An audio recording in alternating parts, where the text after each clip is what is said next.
Muy buenos días. Vamos a tener una corta palabra de oración en esta hora antes de introducir una introducción de los temas del pastor Esteban Bor. Quiero publicar en este canal los sermones que el pastor está predicando en la iglesia de Gaithersburg. Son 6 temas. Quiero dejarlos en este canal para mi propio beneficio y para aquellos que tal vez no lo están escuchando en vivo, puedan a través de este canal, los seguidores que tengo, ¿verdad? Que también puedan informarse de lo que está ocurriendo y de estos temas que tienen que ver con la crisis final. He titulado esta introducción a los temas del pastor Esteban Bor, Señales certeras del fin. Ese es el nombre que el pastor le ha dado a su campaña. Y yo quiero usar el mismo título porque en realidad lo que quiero es, como ya dije, publicar sus temas en este canal. Vamos a inclinar el rostro para orar. Padre nuestro que estás en el cielo, pedimos tu bendición, tu guía, que te quedes con nosotros, que nos ayudes para aprender de estas dificultades y que realmente al final de todo esto Cristo pueda ser triunfador y que esos dones, esas cualidades, virtudes de las cuales hemos estado hablando en la lección de la escuela sabática pueda ser una realidad en la vida de los dirigentes o los que guían la conferencia de Potomac, la iglesia de Gaithersburg, el pastor que está envuelto en esto y que bendiga la campaña que se está llevando a cabo, que muchas almas puedan llegar al conocimiento de la verdad y que podamos prepararnos para la pronta venida de tu Hijo amado Cristo Jesús.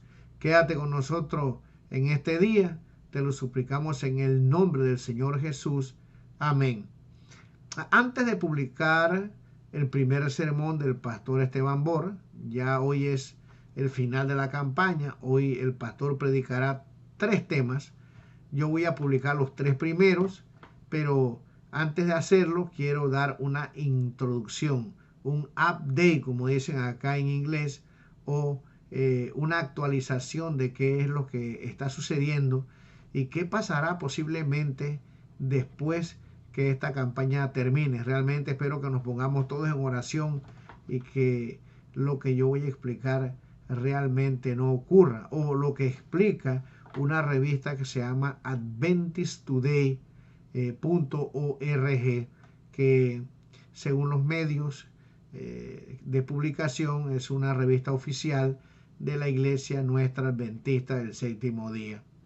Ellos hicieron una investigación, por supuesto, como son una revista oficial de la Iglesia, ellos tomaron la posición a favor de la Iglesia de Potomac después de haber investigado y pues lamentablemente en esta carta o en este artículo que ellos publicaron, finalmente llaman a estos hermanos unos rebeldes. ¿Qué es lo que investigó esta revista? Bueno, los hermanos violaron el manual, lamentablemente. Esta revista dice que hicieron reuniones en espalda del pastor, por lo menos 3 reuniones administrativas. Y bueno, ellos acusan a un líder, como siempre, que es el anciano de nombre Matilde Herrera, de haber influenciado en estos miembros para convencerlos de que hicieran algunas cosas que, bueno, se ha tildado en esta revista como rebeldes, ¿verdad? Yo realmente creo que esos errores que cometieron estos hermanos no fueron por rebeldía, sino simplemente por miedo. Ellos sabían que al invitar al pastor Esteban Bor, como se refleja en la publicación del artículo, ellos iban a tener problemas. Y bueno, se imaginaron, ¿verdad?, lo que ha sucedido en otras iglesias. Han habido, y no podemos esconder, que han habido personas que han sido disciplinadas por invitar a algunos predicadores que son considerados disidentes. Sin embargo, el pastor Bor, hasta donde yo tengo entendido, y como veremos que él explica más adelante en un pequeño video que tengo aquí, que fue el tema número 3 al final, yo se los voy a poner aquí para que vean la humildad del pastor Bor. Bueno, él explica que él está en regla, que tiene sus credenciales, y entonces ¿por qué un pastor que tiene credenciales, que está en regla, que su, digamos, ministerio pertenece también a la iglesia, no puede predicar? ¿Por qué debe ser censurado? Por supuesto, nosotros conocemos el background o el pasado de esta historia y cómo él fue pues censurado en la conferencia de Rocky Mountain. Entonces, pues, por consiguiente, los hermanos se asustaron y entonces comenzaron a hacer cosas que no son correctas, hacer reuniones a espaldas del pastor, y finalmente se atemorizaron tanto que decidieron, ¿verdad?, cambiar su membresía. La revista Adventist Today culpa al anciano Herrera de que fue él el que, digamos, manipuló a los miembros de la iglesia, que ni saben lo que hicieron, y que entonces pues ellos tomaron la decisión en una reunión que iban a cambiar de conferencia. Se iban a ir a la conferencia de Allegheny al este, que es una conferencia afroamericana, y supuestamente pues el hermano Herrera los motivó, los engañó, y entonces estos hermanos firmaron papeles para cambiarse de la asociación de Potomac a la conferencia de Allegheny. Creo que lo pronuncio bien, pero es interesante, ¿no? Convencer 350 personas no ha de ser muy fácil, ¿no? Sin embargo, los hermanos todos decidieron, la mayoría, 99%, irse, cambiar su membresía, porque según esta revista, pues el hermano los asustó de que la iglesia, la conferencia de Potomac los iba a disciplinar y que después pues no iban a tener donde reunirse o no iban a ser miembros de ninguna conferencia, y que por la salud, ¿verdad?, espiritual, y por pertenecer a una conferencia era mejor cambiarse. Así que pues los hermanos firmaron su traslado, y bueno, esto es lo que ha sucedido, que al investigar, según esta revista, se dieron cuenta que no habían seguido el manual de la iglesia, y entonces ahora, como dice esta misma carta o este artículo, que se los voy a poner para que usted mismo lo lea, estos pobres hermanos están en el limbo, o sea que todavía no los han aceptado allá en la conferencia de Allegheny, y ahora ya renunciaron a la membresía en la conferencia de Potomac. Por lo tanto, no pertenecen a ninguna iglesia, son hermanos rebeldes que posiblemente van a ser disciplinados. Por lo menos la carta reconoce, ¿verdad?, que siguiendo el manual, voy a leer lo que ellos publican, la revista, ya después que investigaron todo, que los hermanos no siguieron el manual, que se reunieron a espaldas del pastor y todas estas cosas, entonces ahora ellos aplican lo que está escrito en el manual, que dice lo siguiente: la iglesia se encuentra en una instalación alquilada, y el pastor Vaca, como lo indica la conferencia de Potomac y el manual de la iglesia, retiró el equipo de sonido, el equipo audiovisual y otros artículos que son propiedad de la iglesia de Gettysburg, debido a que tantos pidieron transferencias de membresía.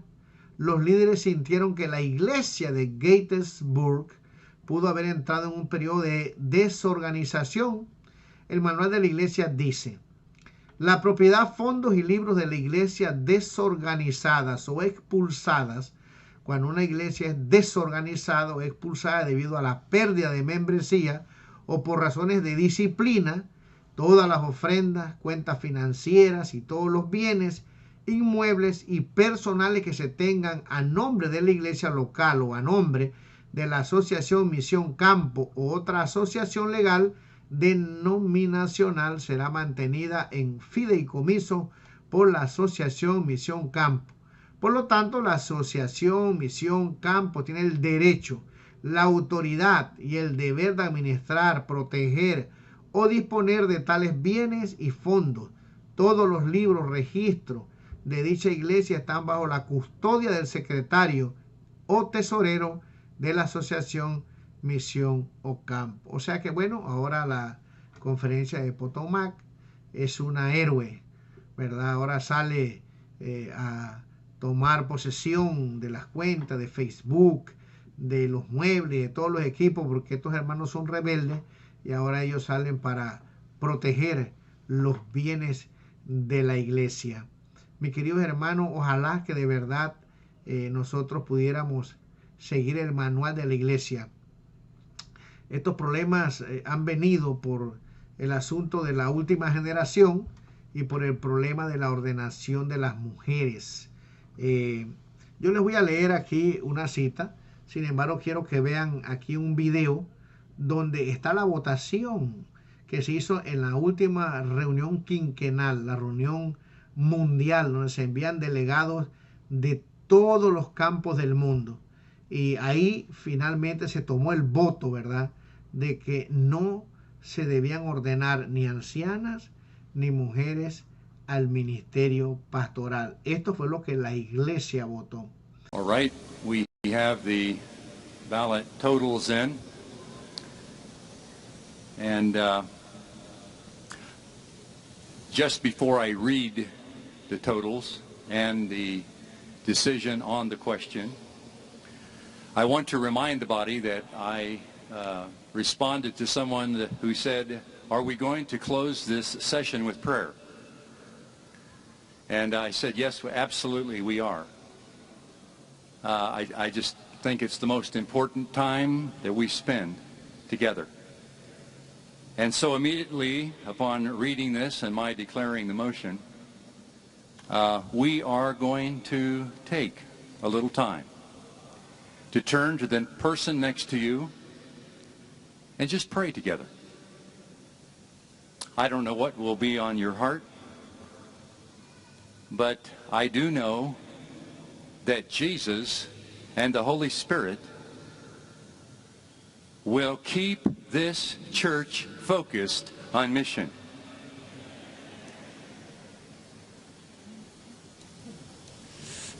The ballots. There were a total of 2,363 ballots cast. 2,363. And that includes those that abstained.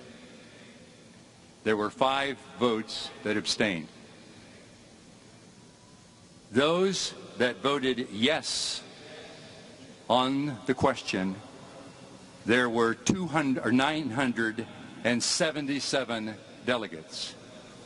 Those that voted no on the question were 1,381. Now, I do not, please, we've had a good day. But with that begins ruining what I consider to be a very good day. Let's have no applause. We came here to do business, talk together, listen to each other, ask the Holy Spirit to be here. There's nothing triumphal about this. There are not winners and losers. We've come to take care of church business. So I will repeat the totals again, and then I would ask that you would turn to the person next to you and just pray. Let's pray together. All right? Again, 2,363 total ballots that were cast. Those that voted yes, 977. Those that voted no, 1,381. That should bring reverence to this house in respect for every person that's here.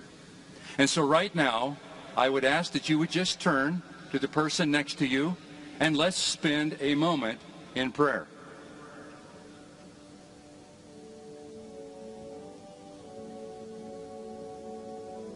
Ahora, ¿qué dice el manual con referente a eso? Es que lo que pasa, mis queridos hermanos, que a veces usamos el manual en algunas cosas que nos convienen y a veces no lo usamos cuando no nos conviene. Y yo creo que eso es anticristiano. Debemos usar el manual, si lo vamos a citar en todos los aspectos en la vida cristiana y en lo que tiene que ver, mis queridos hermanos, con la guía de la Iglesia Adventista del Séptimo Día. Yo creo en el manual, y creo en el manual porque el manual es el resultado de los votos de la Iglesia Mundial. Ahora, aquí en este manual de la Iglesia, yo tengo uno bien viejito, no tengo el nuevo todavía, dice lo siguiente. En 1909, Elena G. de White escribió: cuando en una sesión de la Asociación General se expresa el juicio de los hermanos congregados de todas partes del campo, la independencia y el juicio particulares no deben sostenerse con terquedad, sino entregarse. Dice, nunca debe un obrero tener por virtud el persistir en una actitud independiente contra la decisión del cuerpo general. Yo le animo a que usted lea todo lo que está escrito aquí. El título es La autoridad en la Iglesia Adventista del Séptimo Día. Y entonces dice lo siguiente: el manual de la Iglesia expresa la comprensión que la Iglesia Adventista del Séptimo Día tiene basada en principios bíblicos de la vida cristiana, del gobierno de la Iglesia y de la disciplina. El manual expresa la autoridad de la Asociación General reunida en Congreso Mundial. Dios ordenó que tengan autoridad los representantes de su iglesia de todas partes de la tierra cuando están reunidos en el Congreso de la Asociación General. Esto está en Joya de los Testimonios, tomo 3, página 408 y 409. ¿Qué dice esto aquí? Bueno, aquí dice que cuando la iglesia se reúne mundialmente, cuando todos esos delegados de todas partes del globo se reúnen en una conferencia general, lo que se vota ahí prácticamente es la autoridad de la iglesia. Ahora, dice el manual de la iglesia que se puede ordenar mujeres, por supuesto que sí, pero no es el voto de los hermanos de la iglesia. Simplemente, ustedes saben, cuando hay personas que se proponen algo, nunca se quedan quietos hasta que pueden conseguir lo que ellos quieren. Y muchas veces pues es difícil, ¿no? El presidente de la conferencia general, secretarios, tratan de mantener la unidad de la iglesia y en muchos casos ceden a las peticiones de estas personas que insisten.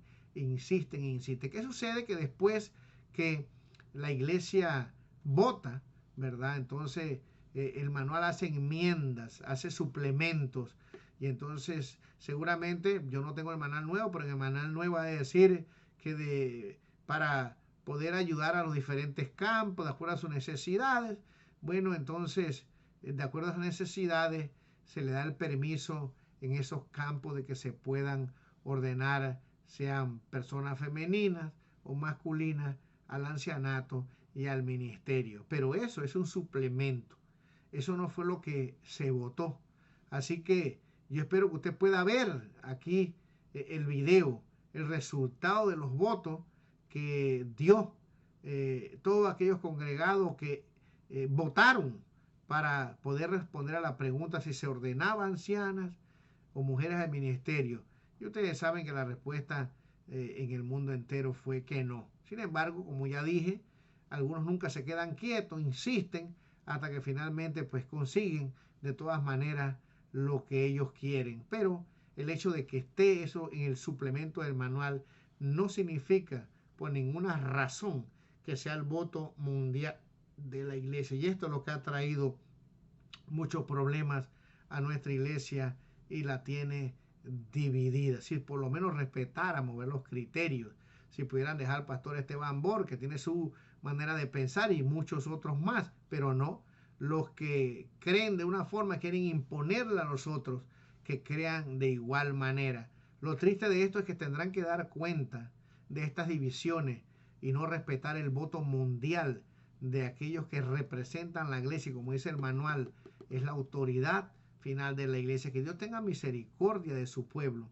Aquí también les voy a dejar lo que el pastor Bor dijo, un hombre humilde, acerca de el problema que está pasando esta iglesia. cambiado todo lo que Dios estableció. Han cambiado la verdad a la mentira, como dice en Romanos el capítulo 1, que estudiaremos mañana en la mañana. Ahora quiero animarles que vayan a sus iglesias para el culto mañana. Y regresen por la tarde, les voy a hacer un repaso. Yo sé que no puedo obligarlos que vayan a sus iglesias, pero no queremos crear problemas. Si tienen responsabilidades en sus iglesias, escuela sabática, culto divino, cumplan sus responsabilidades. Y entonces vengan en la tarde. En la tarde vamos a estudiar 2 temas y vamos a tener una sesión de preguntas y respuestas. Pero las preguntas van a ser escritas. Y no voy a contestar ni una sola pregunta de lo que está pasando ahora, que ustedes saben qué es lo que está pasando. No vamos a entrar en eso. Ustedes notarán que yo no he dicho nada de eso. Yo no estoy aquí para crear conflicto y controversia. Pero lo que está sucediendo es un asunto de principio para mí. De que no se prohíba la predicación de la palabra de Dios. Eso es lo único. No es atraer atención a mí, no es dividir la iglesia. No tengo nada en contra de los dirigentes de la conferencia. Mi único punto es que cuando alguien está autorizado para predicar con credencial ministerial, miembro fiel, que devuelve sus diezmos y ofrendas a la iglesia y que su organización pertenece a ASI, que es el vínculo oficial con la iglesia, no se le debe prohibir predicar. Y creo que eso es justo. Oremos. Padre Celestial, gracias te damos por tu palabra. Porque nos demuestra qué está pasando, qué va a pasar y cómo tú intervendrás para proteger a tus fieles. Pedimos en este momento que Jesús interceda por nosotros. Ayúdanos, Señor, a desarrollar ese carácter por el poder de tu Santo Espíritu para asemejarnos cada día más a Jesús. Te damos gracias por habernos acompañado. Danos un sábado feliz, lleno de bendiciones. Te lo imploramos en el nombre de Jesús. Y creo que la respuesta que él da es una respuesta de una persona que quiere predicar la palabra de el Señor.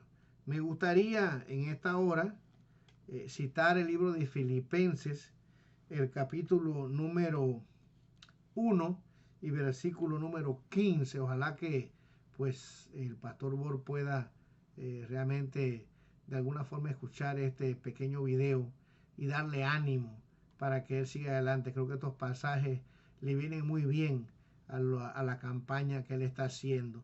Aquí dice lo siguiente: algunos a la verdad predican a Cristo por envidia y contienda, pero otros de buena voluntad. Los unos anuncian a Cristo por contención, no sinceramente, pensando añadir aflicción a mis prisiones, pero los otros por amor, sabiendo que estoy puesto para la defensa del Evangelio. ¿Qué pues? Que no obstante, de todas maneras, o por pretexto o por verdad, Cristo es anunciado, y en esto me gozo y me gozaré aún. Qué alegría, ¿no? Que aunque haya pues dificultades, mis queridos hermanos, el Evangelio se está predicando en la iglesia de Gatesburg. Y vamos a orar para que hayan muchas almas que puedan llegar al conocimiento de la palabra del Señor.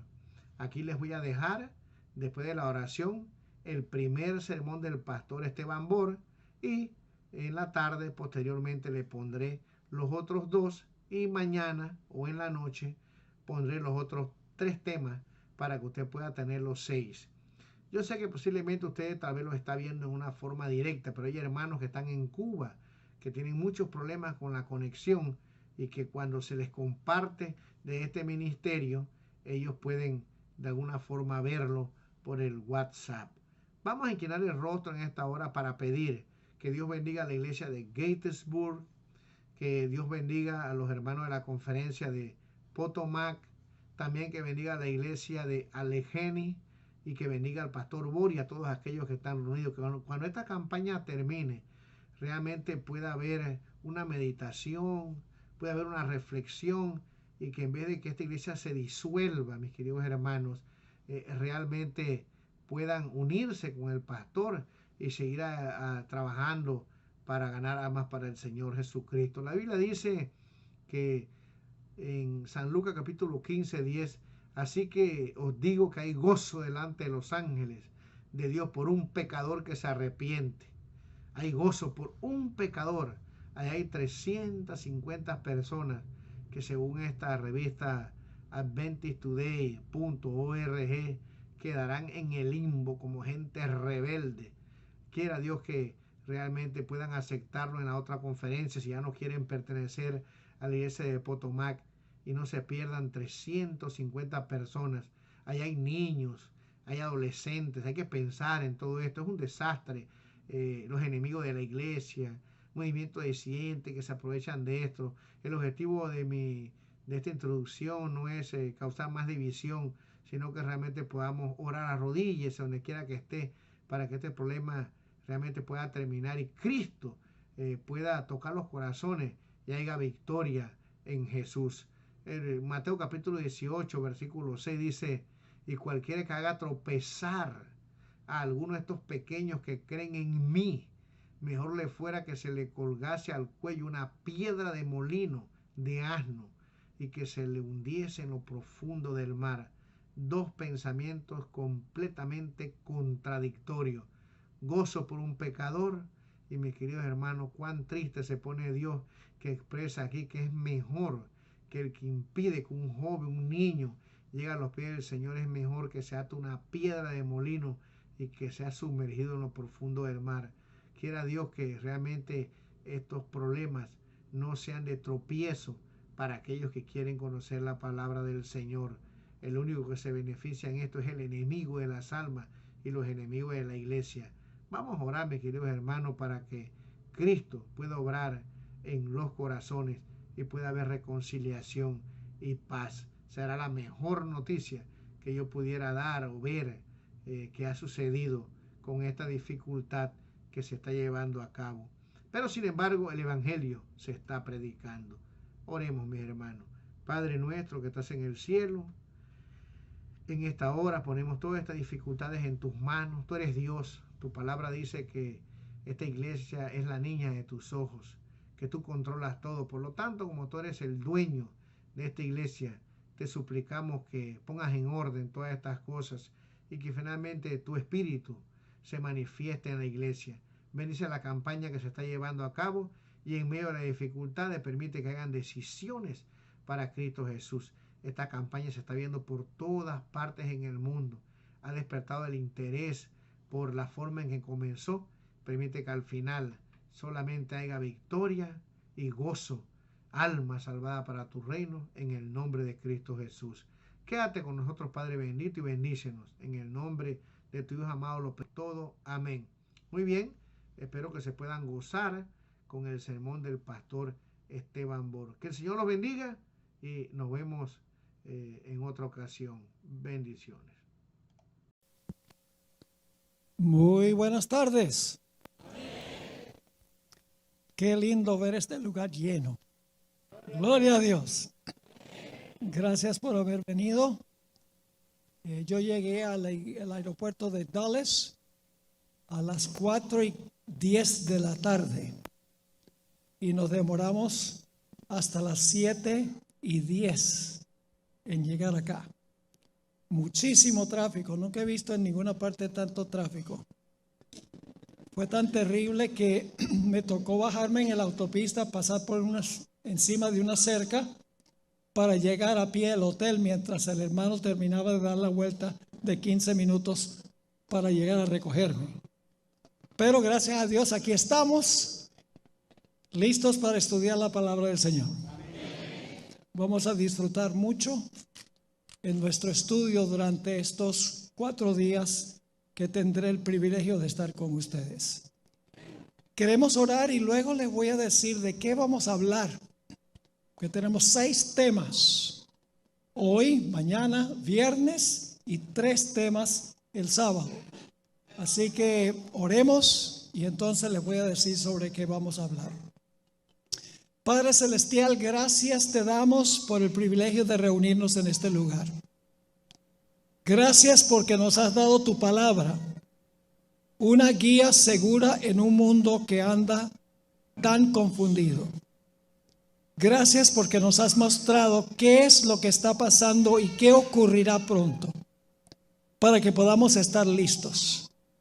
Pedimos la compañía de tu Santo Espíritu al estudiar tu palabra, que no regrese a ti vacía, sino haga un impacto en nuestra mente y nuestro corazón. Te lo imploramos en el nombre de Jesús. Amén. Durante los días que pasaré Dios mediante con ustedes, en primer lugar vamos a tomar 3 historias del libro de Génesis. Ahora, ustedes saben que yo di una serie que se llama Descubriendo los Misterios de Génesis. Algunas cosas que voy a decir en estos primeros temas, probablemente algunos de ustedes, posiblemente la mayoría, ha oído. Pero va a colocar el marco para lo que vamos a trazar en los últimos 3 temas que van a ser el sábado. Ahora, ¿cuáles son los primeros 3 temas en Génesis? Las 3 historias que vamos a estudiar esta noche, mañana en la noche y el viernes en la noche, tienen que ver con el tiempo del fin. Son historias que ocurrieron en el pasado, pero representan o simbolizan o ilustran lo que va a suceder al acercarnos al final de la historia. ¿Cuáles son las 3 historias? En primer lugar, la historia de los días de Noé. En segundo lugar, la historia de la Torre de Babel. Y en tercer lugar, la historia de Sodoma y Gomorra. Y ustedes van a ver por qué razón he escogido trazar estas 3 historias. Porque no solamente son historias, sino que son profecías. Como fue en los días de Noé, así será la venida del Hijo del Hombre. Como fue en los días de Lot, así será la venida del Hijo del Hombre. Y todos sabemos que la historia de la Torre de Babel se cumple en el Apocalipsis con Babilonia. Así que vamos a tomar estas 3 historias y luego en los 3 temas del sábado vamos a ir a Romanos 1, 18 al 32. Y lo vamos a estudiar en detalle, a donde se describe los pecados que va a haber en el mundo justo antes de la segunda venida de Jesús. La hermana Guaya escribió una cita que les voy a leer, a donde ella dice que Romanos 1, 18 al 32 es una presentación clara de la condición del mundo inmediatamente antes de la segunda venida de Cristo. Y en realidad esos versículos ilustran lo que pasó en los días de Noé, lo que sucedió en la Torre de Babel y lo que sucedió en Sodoma y en Gomorra. Es decir, esas 3 historias son ilustraciones de Romanos 1, 18 al 32. Y luego en nuestro último tema vamos a ver la relación entre las 3 historias de Génesis, Romanos 1, 18 al 32 y los mensajes de los 3 ángeles en Apocalipsis 14. Hay una conexión impresionante entre las 3 historias, Romanos 1 y los mensajes de los 3 ángeles. Así que vamos a hablar de temas especiales para estos últimos días. No vamos a perder tiempo, vamos a estudiar la palabra de Dios y vamos a incluir también el espíritu de profecía. ¿Todavía creen en el espíritu de profecía? ¿Creen que es un don de Dios a la iglesia adventista? Gloria al Señor, yo lo creo cada día más firmemente a medida que estudio los escritos de la sierva del Señor. Los vamos a usar, no para traer nueva luz, sino con el fin de esclarecer, ampliar y explicar lo que ya contiene la Biblia en principio. Así que vamos en nuestras Biblias a Génesis el capítulo 6 y vamos a leer los versículos 5 y luego los versículos 11 y 12 para ver la condición del mundo antes del diluvio en los días de Noé. Dice lo siguiente: y vio Jehová que la maldad de los hombres era mucha en la tierra. No solo maldad, mucha en la tierra. Y ahora escuchen. Y que todo designio de los pensamientos del corazón de ellos era de continuo solamente el mal. Yo creo que no puede ser más categórico esto. Fíjense las expresiones. La maldad, mucha. Todo designio de los pensamientos de los seres humanos, solamente continuamente el mal. Ahora vamos a los versículos 11 y 12. Como la intención del corazón de ellos era de continuo el mal, el resultado fue que en la sociedad se vio violencia. Dice en el versículo 11: y se corrompió la tierra delante de Dios, y estaba la tierra llena de violencia. Y miró Dios la tierra, y he aquí que estaba corrompida, porque toda carne había corrompido su camino sobre la tierra. Qué descripción tan vívida, hermanos y hermanas. La maldad, mucha. Todo designio del corazón, de continuo solamente el mal. Y como resultado, la tierra se llena de violencia, porque la tierra está corrompida.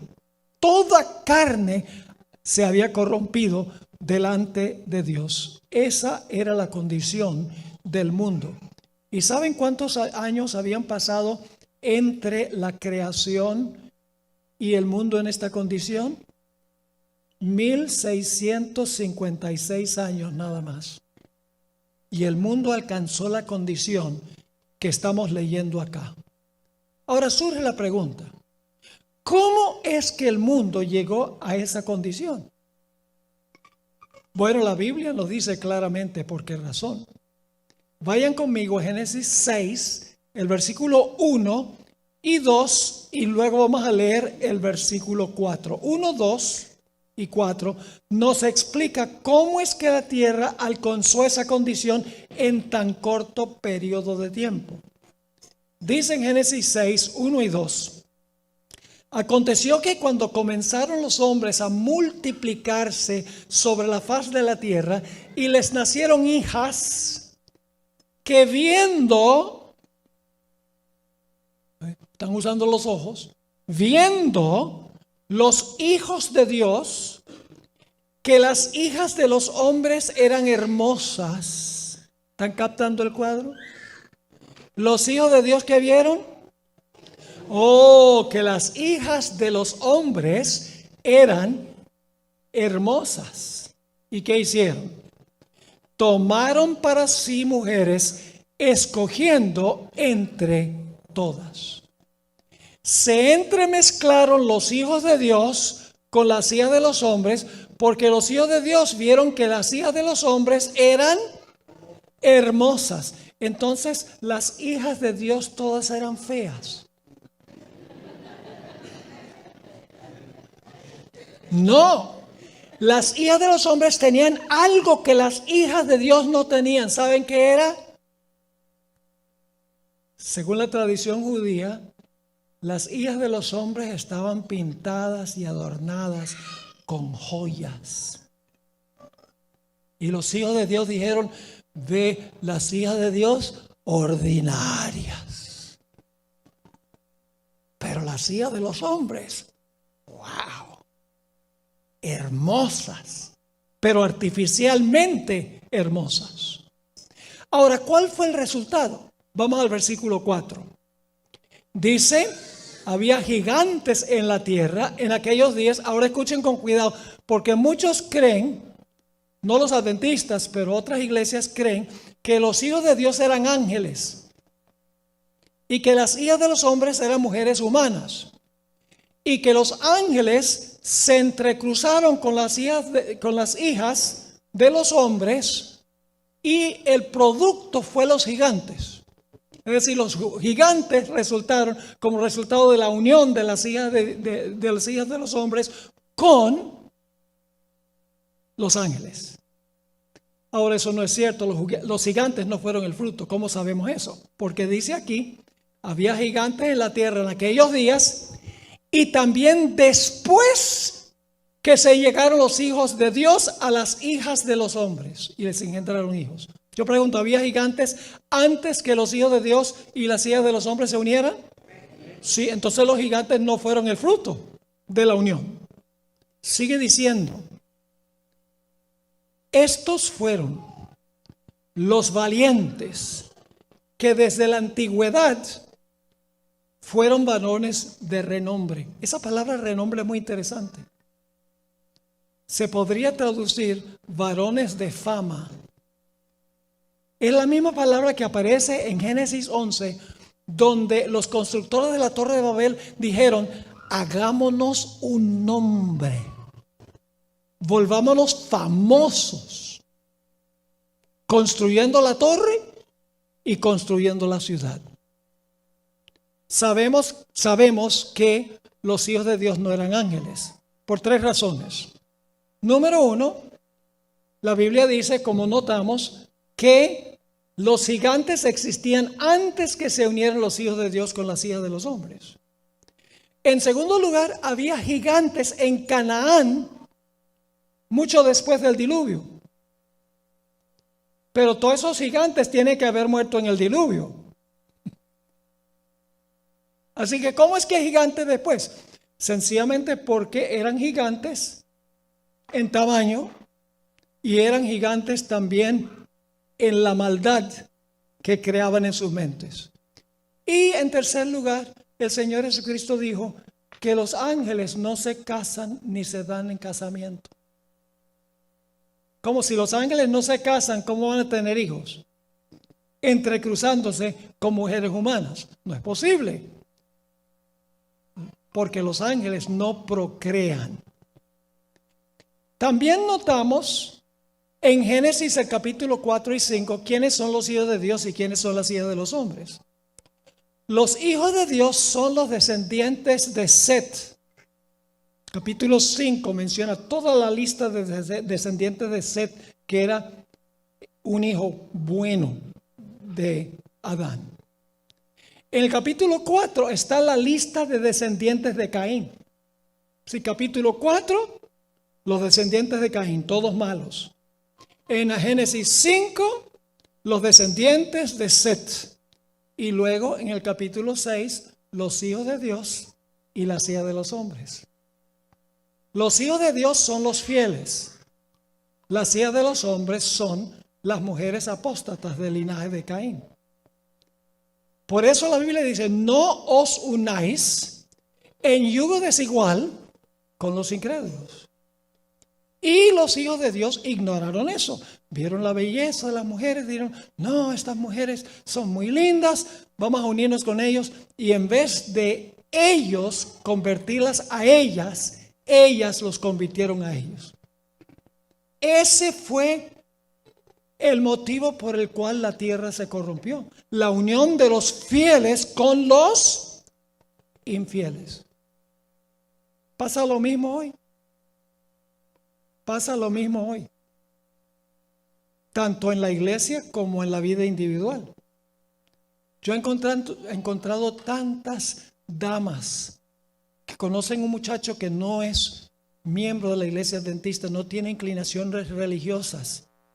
Y dice, ay, ese muchacho sí me gusta porque me hace latir más rápido el corazón. Ese no es ningún motivo para contraer una relación. La pregunta clave es si esa persona está entregada al Señor, si esa persona cree lo que cree la otra persona, o si no se están uniendo en yugo desigual con los incrédulos. No es el caso que el bueno convierte a la mala, sino la mala al bueno, y viceversa. Ahora, ¿por qué razón es que esto sucedió? Dice en Génesis 6, 11 al 13, se corrompió la tierra delante de Dios, estaba la tierra llena de violencia. Y fíjense esto, y miró Dios la tierra, he aquí que estaba corrompida, porque toda carne había corrompido su camino sobre la tierra. Dijo pues Dios a Noé, he decidido el fin de todo ser, porque la tierra está llena de violencia a causa de ellos, y he aquí que yo los destruiré con la tierra. Inclusive sigue diciendo que Dios se arrepintió de haber creado al hombre. Ahí en Génesis. Así de terrible se convirtió la tierra. Pero en ese mundo vil, a donde había probablemente millones de personas, porque habían pasado 1656 años, y los hombres vivían hasta tener casi 1000 años. ¿Cuántos hijos puede tener un hombre de 1000 años? 969, en números redondos, 1000. ¿Cuántos años? ¿Cuántos hijos? No 4 o 5. Docenas de hijos e hijas, porque Dios había dicho fructificad y multiplicad y henchíos la tierra. En ese tiempo no había problemas de salud como existen hoy. Es decir, que el mundo estaba lleno de habitantes. Pero en medio de ese mundo violento, malo, había un remanente fiel. Dios siempre tiene un remanente fiel en un mundo inicuo. Siempre es un grupo pequeño. Nunca la mayoría está con el Señor. La minoría. Pero la minoría que está con Dios está en la mayoría. No numéricamente, pero en términos del poder de Dios, Dios puede cuidar y puede bendecir a un remanente fiel. Leamos en cuanto a ese remanente. Génesis 6, 9 y luego Génesis 7, 1. Génesis 6, 9 y 7, 1. Estas son las generaciones de Noé. ¿Qué clase de persona era Noé en contraste con el mundo? Noé, varón justo, era perfecto en sus generaciones. Con Dios caminó Noé. Cuando la Biblia usa la palabra caminar en un sentido figurativo, significa conducta. Cuando dice que Noé caminó con Dios, significa que su conducta estaba acorde con Dios. En 1 Juan 2:6 dice, el que dice estar en Jesús debe andar o caminar como Él caminó. Es decir, comportarse como Jesús se comportó. Así que dice, con Dios caminó Noé. Y luego en el capítulo 7 y el versículo 1, dijo luego Jehová a Noé, entra tú y toda tu casa en el arca, porque a ti he visto que justo delante de mí en esta generación. Así que en el mundo de maldad había un pequeño remanente fiel al Señor en medio de toda esa iniquidad. Ahora, Dios le dio al mundo un tiempo de gracia, un periodo de gracia, después del cual se iba a cerrar la puerta de la gracia. Vayan conmigo a Génesis 6 y el versículo 3, a donde se menciona ese tiempo de oportunidad, ese tiempo de gracia. Dice allí en Génesis 6:3, y dijo Jehová, no contenderá mi espíritu con el hombre para siempre. Es decir, la puerta de la misericordia no va a estar abierta para siempre. porque ciertamente él es carne, mas serán sus días 120 años. Dios está diciendo, les voy a dar 120 años de oportunidad, de gracia, para arrepentirse de su maldad. Y si no se arrepienten, va a ser demasiado tarde. Ahora escuchen bien, Dios nunca destruye una ciudad, una civilización o una nación sin primero dar un mensaje de advertencia. Sería injusto que Dios destruyera el mundo sin que el mundo tuviera un mensaje de amonestación. Porque la gente diría, yo no sabía. Así que Dios manda un mensaje de amonestación. Y ese mensaje fue proclamado por el remanente. El remanente no era como el mundo. El remanente estaba separado del mundo y Dios lo llamó para proclamar su mensaje por 120 años. Llamó a Noé a predicar. Ahora, si ustedes van a Génesis, en Génesis no dice que Noé predicó. Pero eso es lo lindo de tener otros versículos que añaden detalles. En 2 Pedro 2:5 nos dice que Dios le dijo a Noé que predicara.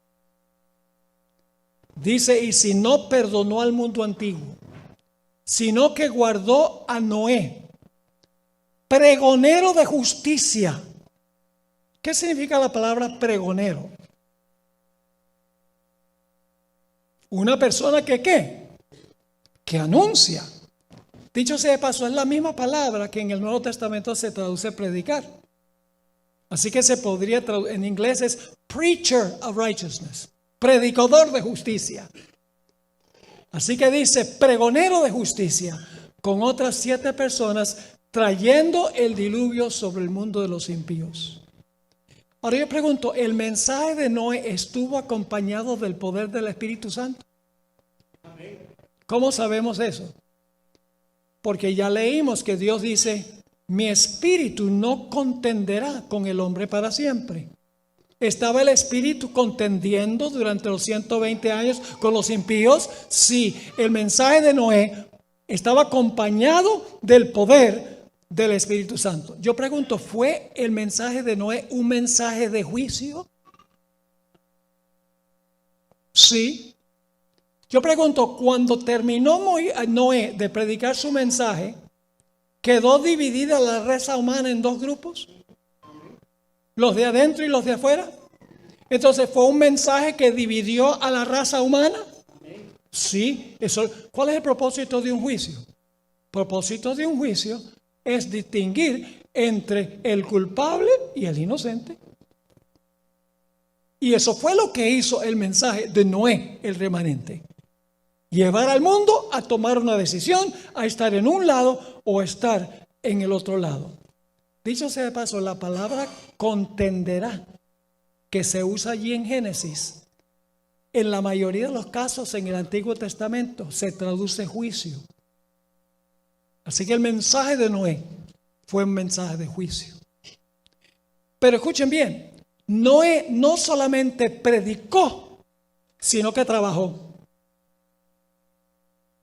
Su fe se demostró por sus obras. ¿Saben que en Hebreos 11, que habla de los héroes y las heroínas de la fe, todos están haciendo algo, no solo creyendo algo, sino haciendo algo? Cuando Dios le dijo a Noé, oye Noé, voy a mandar un diluvio sobre la tierra, ¿qué dice Noé? Gracias Señor por esta gran revelación. No, ¿qué dijo Noé? A ver, saque los martillos, los clavos, el betún, que vamos a construir un arca, como Dios ha mandado. Noé mostró su fe por sus obras. El hombre no es salvo por fe sola, ni por obras solas, ni por fe más obras, sino por una fe que obra. Porque la fe que no obra no es fe. Aún el diablo cree y tiembla. Pero no podríamos decir que las obras de Satanás demuestran su fe. Sus obras demuestran su falta de fe. Así que Noé predicó y trabajó. Noten lo que dice Hebreos 11:7. Por la fe Noé, cuando fue advertido por Dios acerca de las cosas que aún no se veían, ¿Noé había visto el diluvio todavía? No. Fue advertido por Dios acerca de las cosas que aún no se veían. Con temor preparó el arca en que su casa se salvase. Y por esa fe condenó al mundo y fue hecho heredero de la justicia que viene por la fe. Fíjese que cuando construyó su arca, dice, fue hecho heredero de la justificación por la fe. La justificación por la fe no es algo donde digo, yo creo que Cristo murió en la cruz y que me perdona. No, tiene también un poder transformador en la vida. Porque Dios no justifica a nadie que no esté dispuesto de ser santificado. Ahora, el mensaje de Noé fue difícil. ¿Saben que antes del diluvio nunca había llovido? Y aquí Noé está construyendo un transatlántico en tierra seca. Génesis 1:2 dice que antes del primer día de la creación, el planeta estaba lleno de agua. El segundo día, Dios tomó parte del agua, la colocó arriba, y tomó parte del agua y la colocó abajo. Lo de arriba se conoce como las ventanas del cielo y lo de abajo se conoce como las fuentes del gran abismo. Y ustedes dicen, bueno, si no había llovido, ¿cómo se refrescaba la tierra? Bueno, Génesis 2, 5 y 6 dice que había un sistema de riego automático. A ciertas horas al día subía un vapor de la tierra, del agua que había colocado Dios abajo, para reverdecer la tierra. Así que no había llovido. Ahora imagínense ustedes, en un mundo prácticamente completamente inicuo, predicar Noé un mensaje de que iba a llover. Y los expertos dicen, ¿qué es eso? Eso no está en nuestro diccionario. Que va a caer agua del cielo y va a inundar toda la tierra. ¡Ja! ¡Qué locura!, dicen ellos.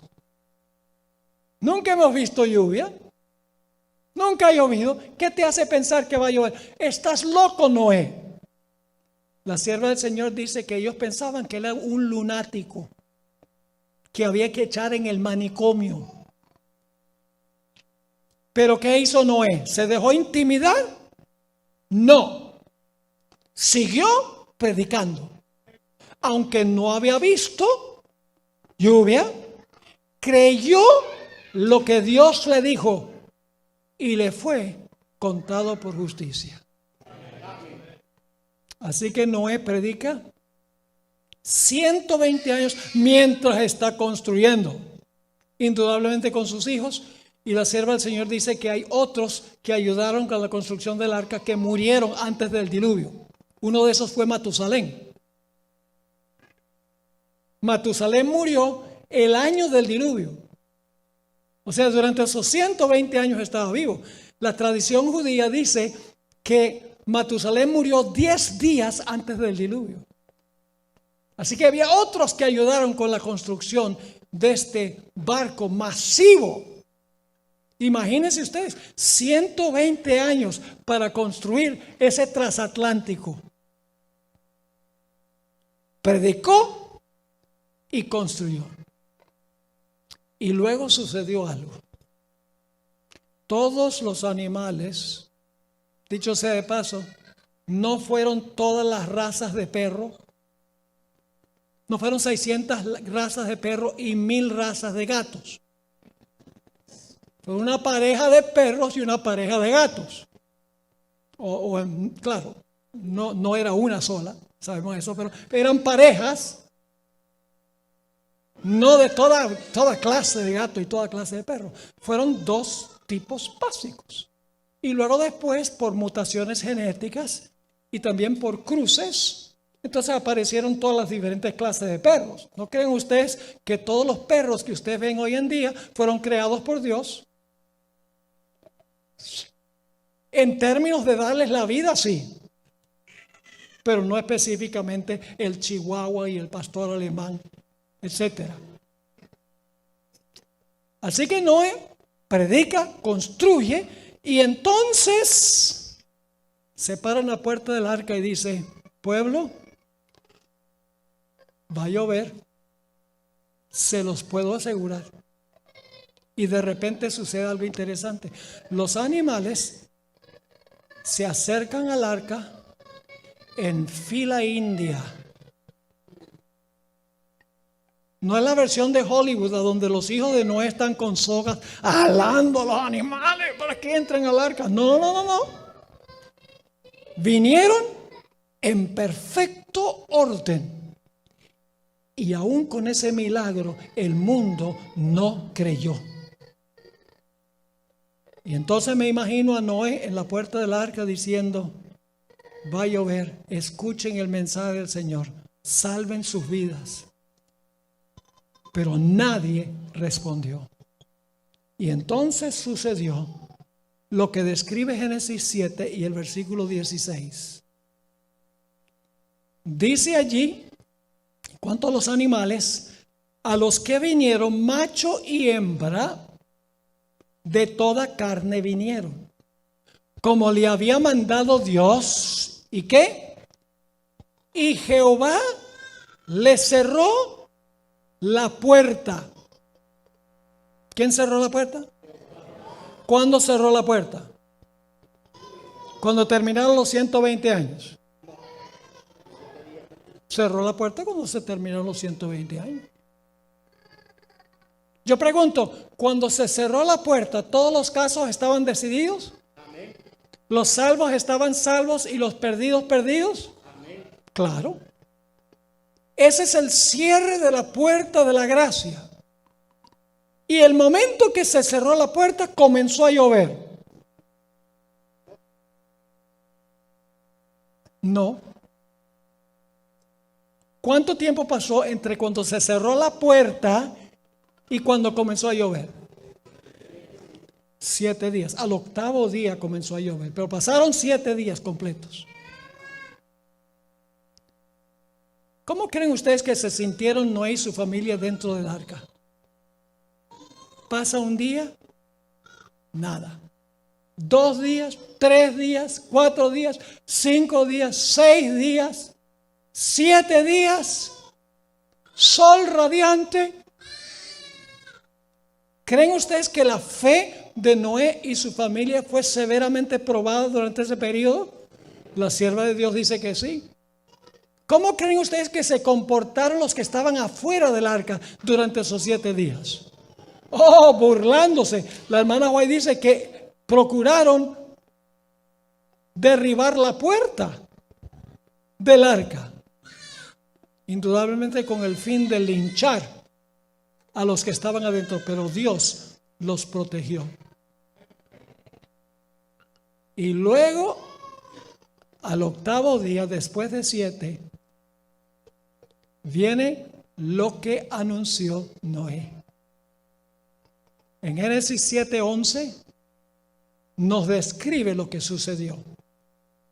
El año 600 de la vida de Noé, en el mes segundo, a los 17 días del mes, aquel día fueron rotas todas las fuentes del grande abismo. Dios no tuvo que inventar agua en el diluvio. Dios sencillamente tomó el agua que había colocado abajo y la volvió a traer a la superficie. Así que dice, fueron rotas todas las fuentes del grande abismo.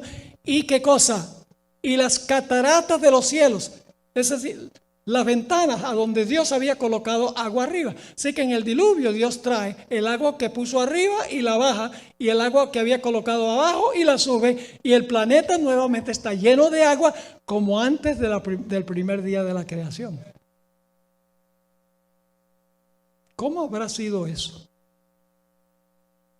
¿Se acuerdan de ese terremoto y el maremoto o el tsunami que vino en Japón en marzo del año 2011, más específicamente el 11 de marzo del año 2011? Para mí fue impresionante, era como si estuviera viendo una película de Hollywood. Entró la ola, se llevó carros, casas, gente, animales, basura, como una milla, 1,5 kilómetros adentro. Murieron más de 20,000 personas ese día. Me parecía algo, como les menciono, de Hollywood. Algo que pasara así. Pues saben ustedes que el diluvio en los días de Noé sucedió globalmente lo que ocurrió ese día en Japón. Saben que la Biblia usa en el Antiguo Testamento 9 palabras que se traducen diluvio. Pero hay una palabra que se usa exclusivamente para el diluvio en los días de Noé, la palabra Mabul. No se usa para ningún otro diluvio, sino para el diluvio universal. Y en el Nuevo Testamento lo mismo.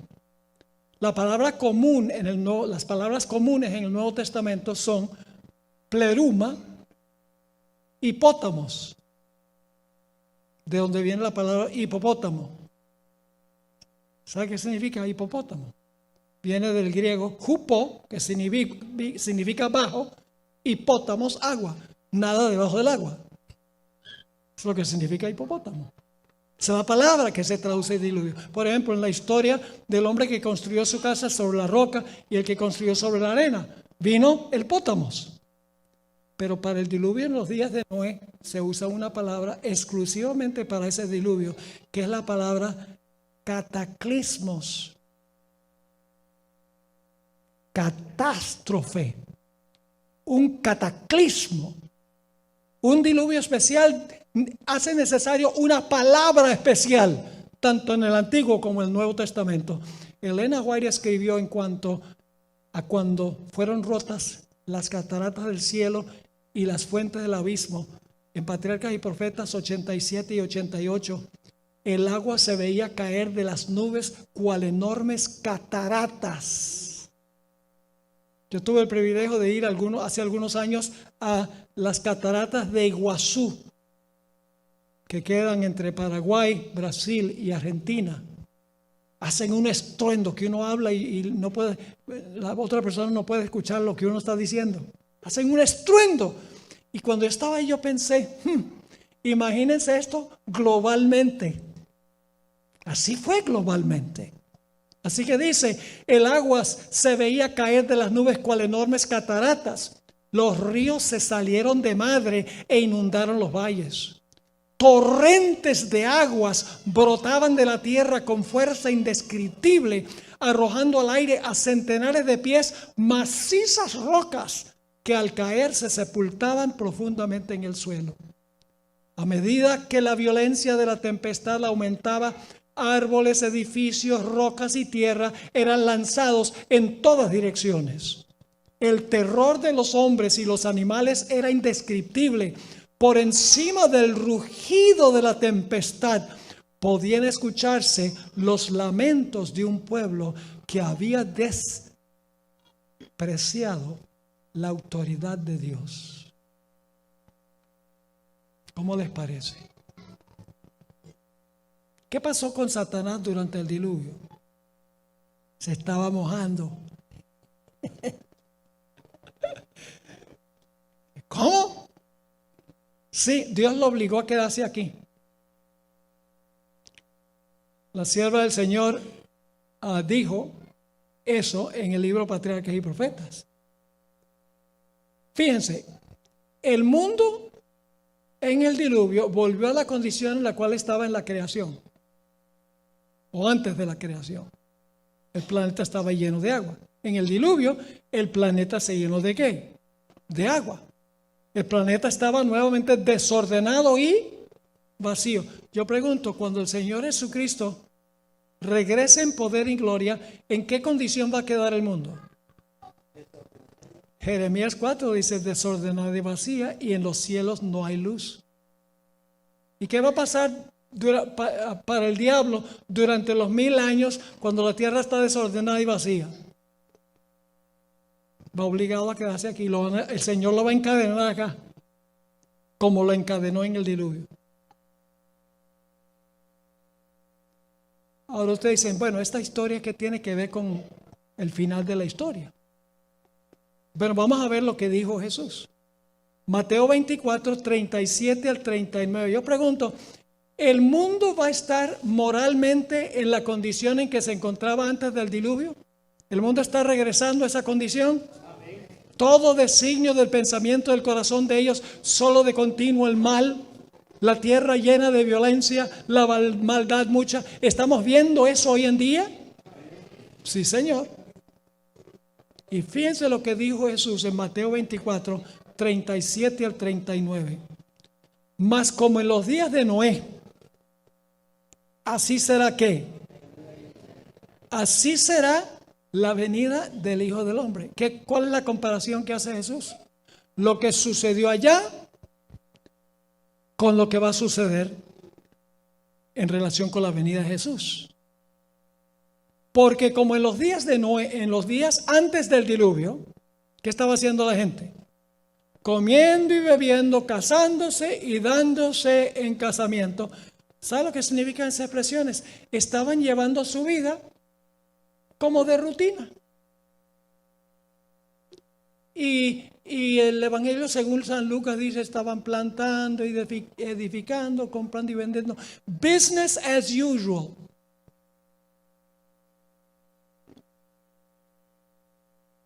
Ahora fíjense, una palabra clave. Estaban comiendo y bebiendo, casándose y dando en casamiento hasta. ¿Hasta cuándo? El día en que Noé entró en el arca. ¿Qué momento de tiempo marca el primer hasta? Porque vamos a encontrar otro. Primer hasta marca el momento cuando Noé y su familia, ¿qué? Entraron al arca. Pero ahora escuchen. Y no entendieron. ¿Quiénes no entendieron? ¿Noé y su familia o los impíos? Los impíos. Hay algo que los impíos no sabían. En inglés es did not know. No supieron. Hasta que vino el diluvio. ¿Qué no supieron ellos hasta que vino el diluvio? ¿Qué no sabían los impíos hasta que vino el diluvio? Que estaban perdidos. Yo pregunto, ¿la puerta de la gracia se cierra antes de que Cristo regrese? ¿Va a haber un mensaje poderoso? ¿Va a haber un remanente? ¿Va a ser con el poder del Espíritu Santo? ¿Va a ser un mensaje de juicio? Están los paralelos. ¿Va a ser gente que obra y que trabaja? No solo que cree, sino que vive lo que cree. Sí, Señor. Así que el primer hasta es cuando se cierra la puerta. Cuando se cierra la puerta, todos están o salvos o perdidos. Pero los salvos tienen que tener fe de que están salvos. Y los impíos no saben que están ¿qué? No saben que están perdidos. ¿Hasta cuándo? Hasta el momento en que viene el diluvio. Y se dan cuenta que están ¿qué? Perdidos. El Señor Jesucristo dice que Él va a venir como ladrón. No es que Jesús sea ladrón.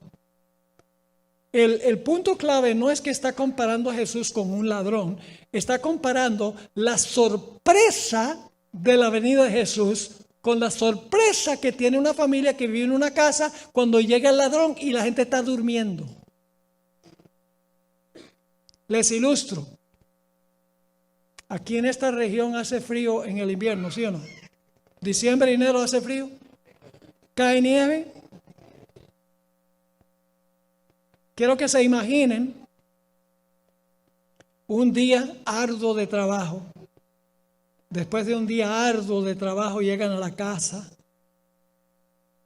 cansados, comen la cena, se sientan en su silla favorita a ver los programas, a ver las noticias en la televisión. Se medio duermen. Yo voy a ir a acostarme.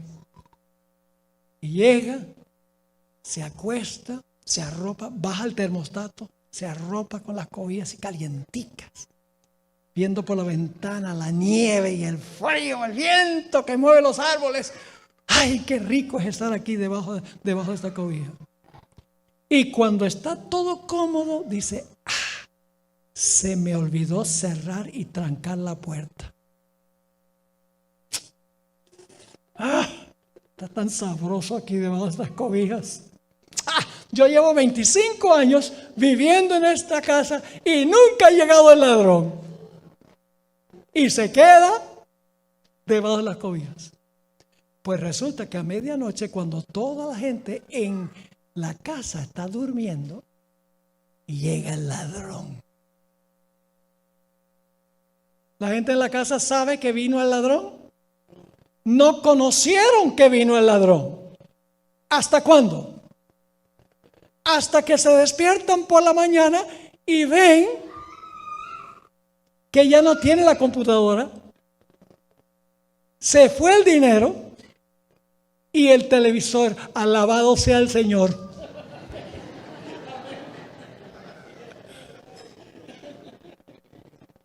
¿Qué no conocían los que están durmiendo en la casa?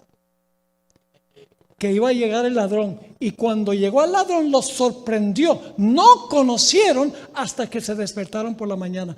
Así será la venida de Jesús. La puerta de la gracia se va a cerrar, mis queridos hermanos y amigos, antes que Jesús venga.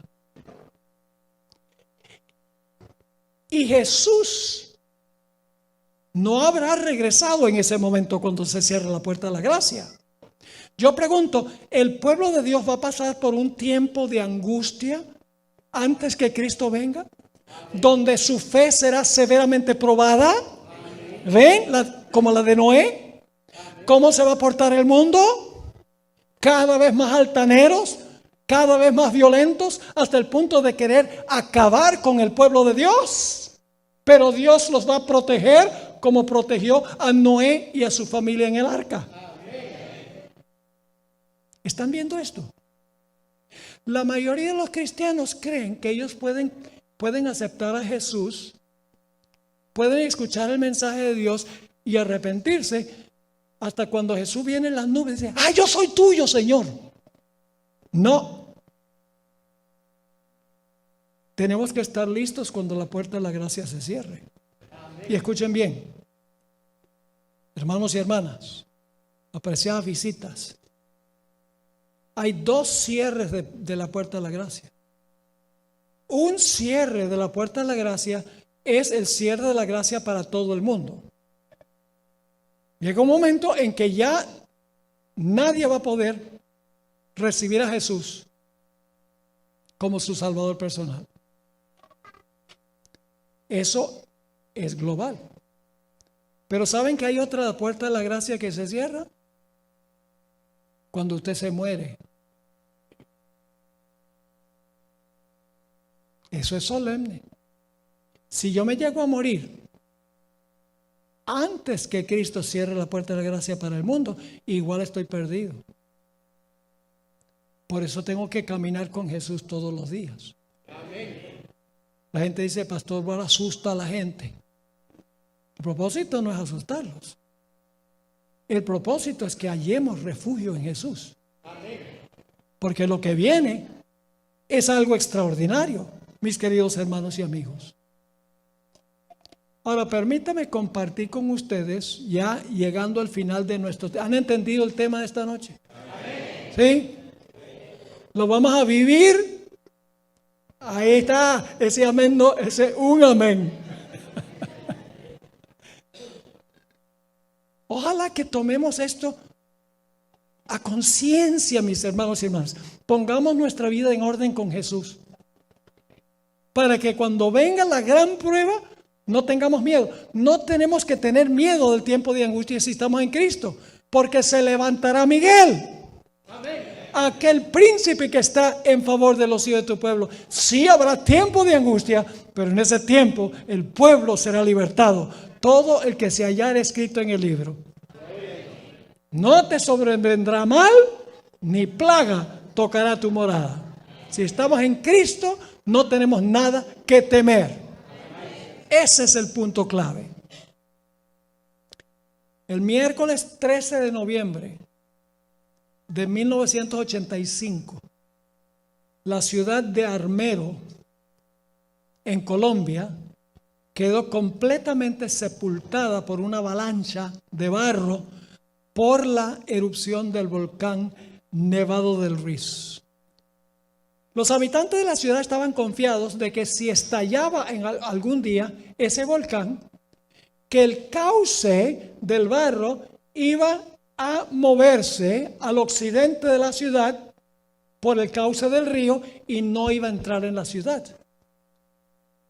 Pero la noche fatídica que estalló el volcán, una gigantesca roca bloqueó el río y desvió el barro directamente a la ciudad de Armero.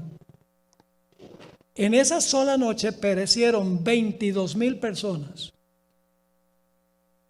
La pregunta clave es, ¿podría haberse evitado toda esta pérdida de vida? ¿Acaso no había señales de la inminente erupción del volcán? La respuesta es que hubo abundantes señales. Pero la gente decidió ignorar las señales. El día después del desastre, el día después que fueron sepultadas 22,000 personas, apareció en el periódico El Espectador, que es uno de los dos periódicos principales de Colombia, el otro es El Tiempo. Apareció un artículo titulado Un desastre anunciado, escrito por Rodolfo Rodríguez Calderón. El artículo demostró claramente que todos los habitantes de Armero podrían haber salvado sus vidas si hubieran hecho caso a las abundantes señales que había de que pronto habría una erupción del volcán. Déjeme mencionar algunas de esas señales. 11 meses antes del desastre, la montaña había comenzado a escupir humo.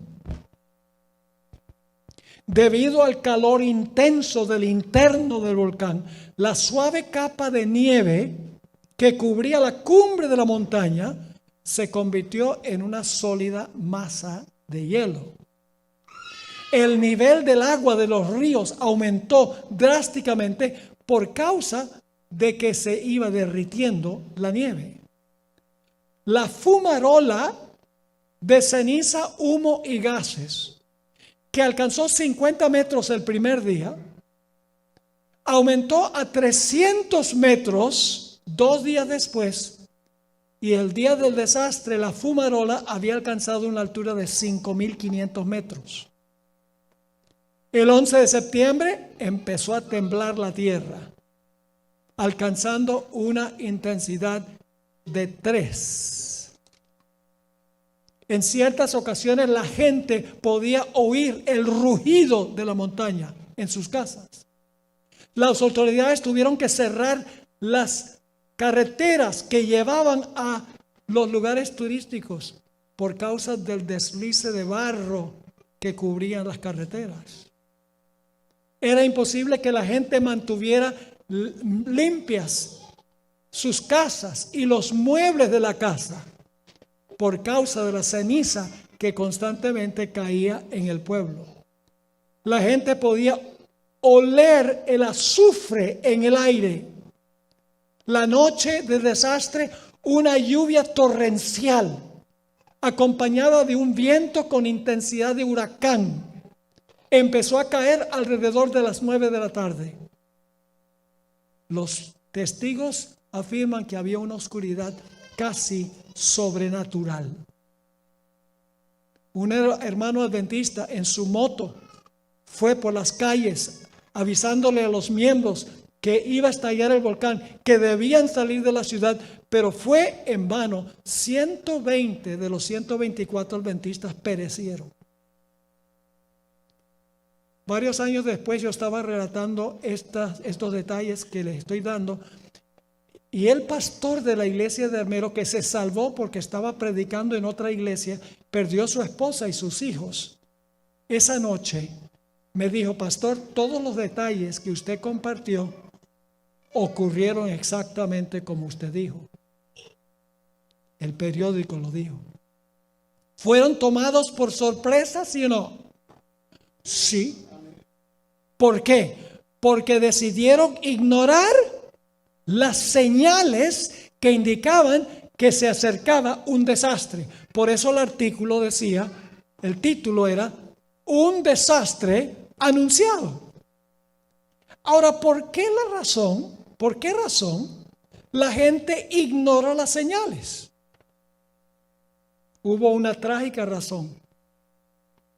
El pueblo escogió ignorar las señales porque prefirió escuchar las voces de los expertos en vez de hacerle caso a las señales. Permítanme mencionarles, el mismo artículo que apareció en El Espectador da estos datos después que estalló el volcán. A las 7 de la noche, el sacerdote Edgar Efrén Torres anunció por la radio lo siguiente: no hay razón para tener pánico, por favor conserven la calma. La defensa civil, en un mensaje oficial por radio, dijo: no hay razón para preocuparse. El obispo del pueblo, Augusto Osorio, advirtió al pueblo que tuviera cuidado con los fanáticos que querían dejar la impresión de un desastre inminente. El alcalde de la ciudad dijo: no se preocupen. Después del desastre, el gobernador del departamento del Tolima afirmó: el desastre no se puede haber predicho.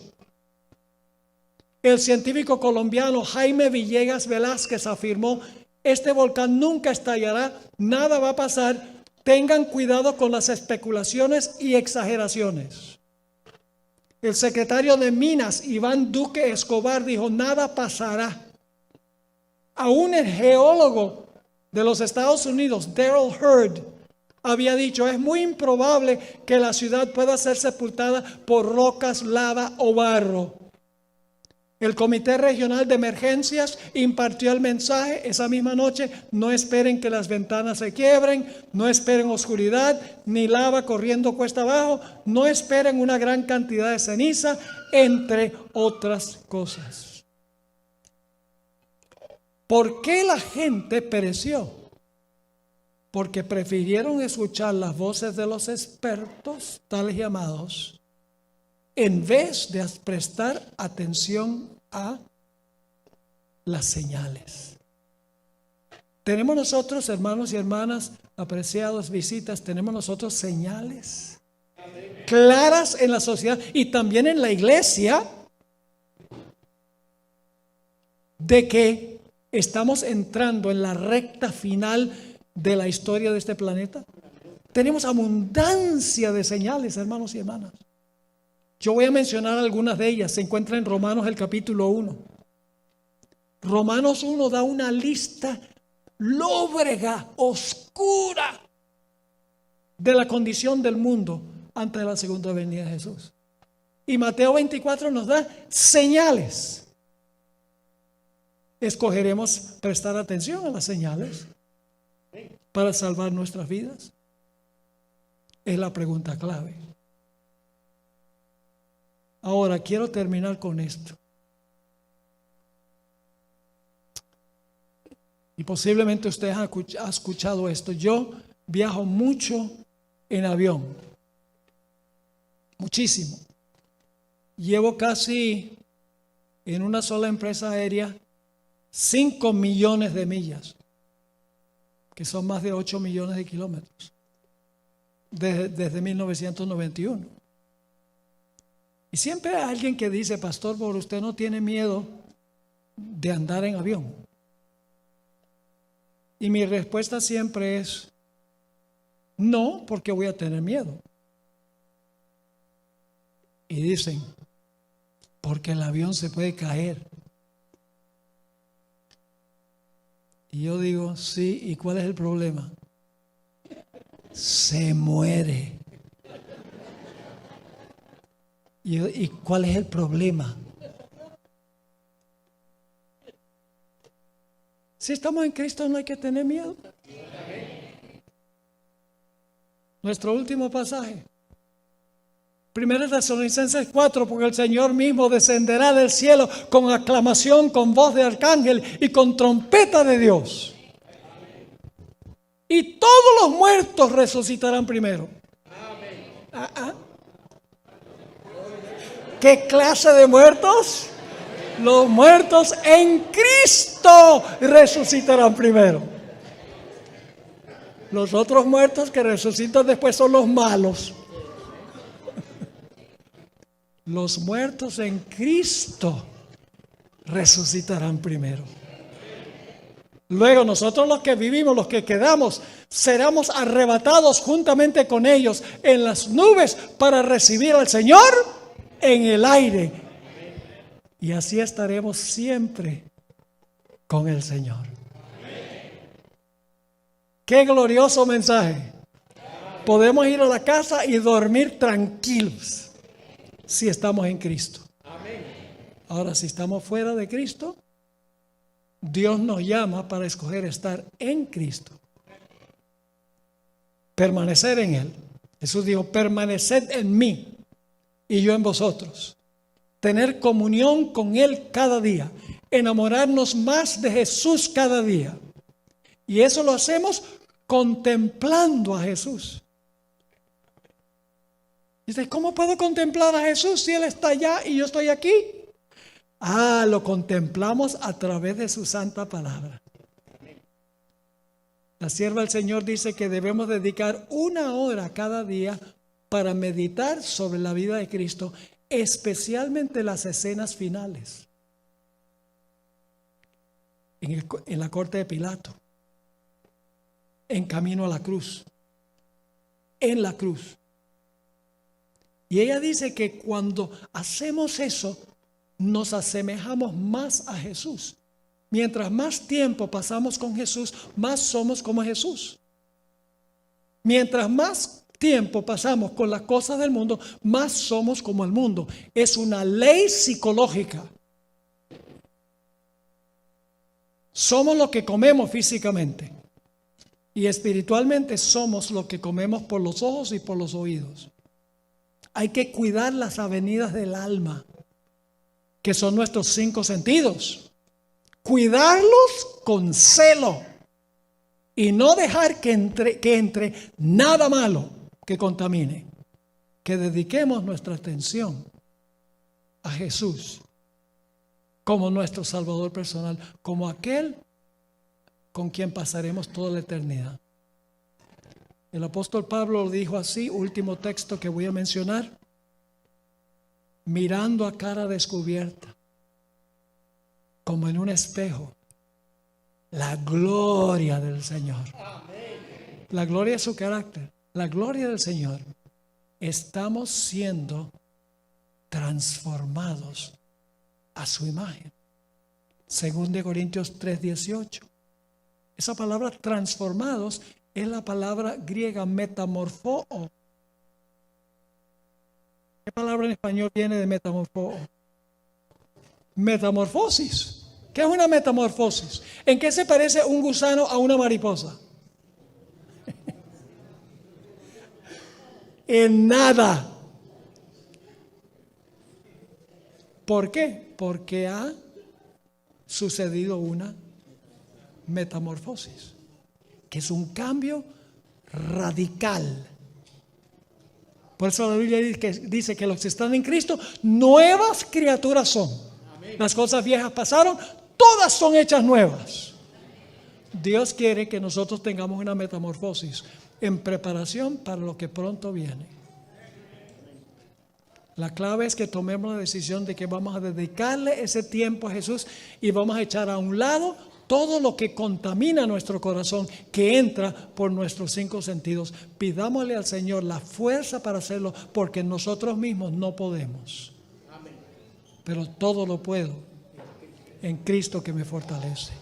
Padre Celestial, gracias te damos por estas historias que has dejado en tu palabra, que ilustran claramente lo que va a ocurrir al final de la historia, no para asustarnos, sino con el fin de ver la importancia de acercarnos a Jesús y prepararnos para el cierre de la gracia y su gloriosa venida. Te pido, Señor, que tomes lo que hemos estudiado, lo grabes en nuestras mentes y en nuestros corazones.